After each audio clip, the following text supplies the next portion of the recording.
Hello po, magandang hapon, pang mayaman. Update po tayo dito sa Mambog project po namin na 1 week na lang po, patapos na to. Hopefully matapos na kasi excited na rin po yung may-ari na lipatan. Pero may additional po si ma'am na screen door.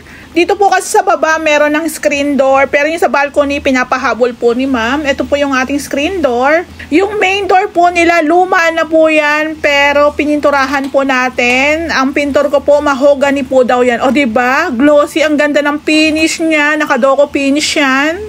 O diba? Tapos, retouch na. So guys, nakakatuwa kasi nakikita mo na yung itsura, kabuuhan ng ating renovation. Walang scam, 100% legit.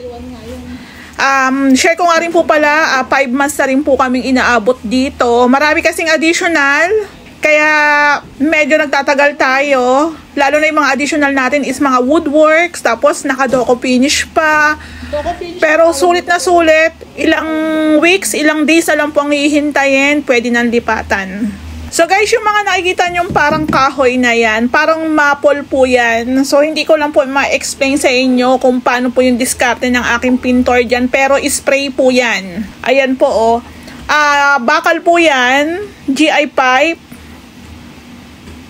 na naka doko finish. Ayan no, diba? Parang kahoy lang siya. So, 3 kwarto po ito. Dito po sa first room natin, naka-install na yung ating AC. Lalagyan na lang po yan ng harang. So, dito po, nahilamusan na, na-retouch na. Yung ating second room, yung ating bathroom, ayan, magkatabi yan. So, goods na po yan, nahilamusan na. Ibig sabihin, pag nahilamusan na, na-retouch na po yan, nalinisan na, na-tile grout na.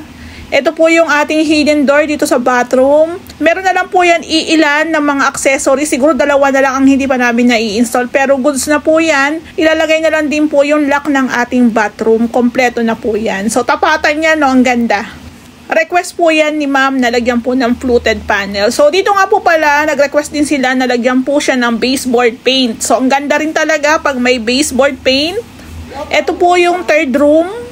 Ito po yung sa may pinaka-extension, malawak po ito. Ayan po. Yung access natin dito sa balcony, ito po yung sinasabi ko sa inyo na gusto ni ma'am palagyan ng screen door din. Actually, maganda rin talaga may screen door. Naikabit na rin po yung ating reflective window glass.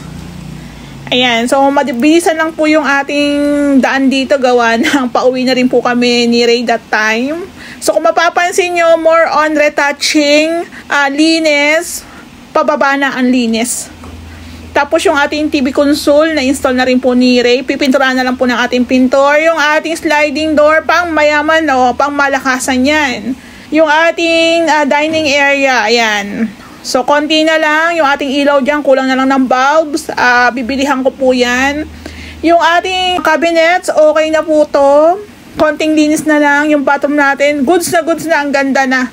So, sa mga nagtatanong, nag-aabang, hindi ko pa kasi na-total lahat ng materials na ginamit namin dito. Pero I think, tutungtong na po kami ng 2M.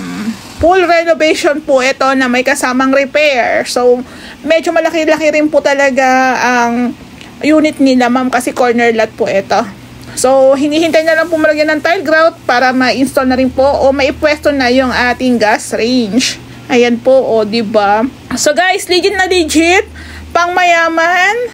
Sulit na sulit po ang gastos ni client. At the same time, maganda na, pulido pa, pang mayaman.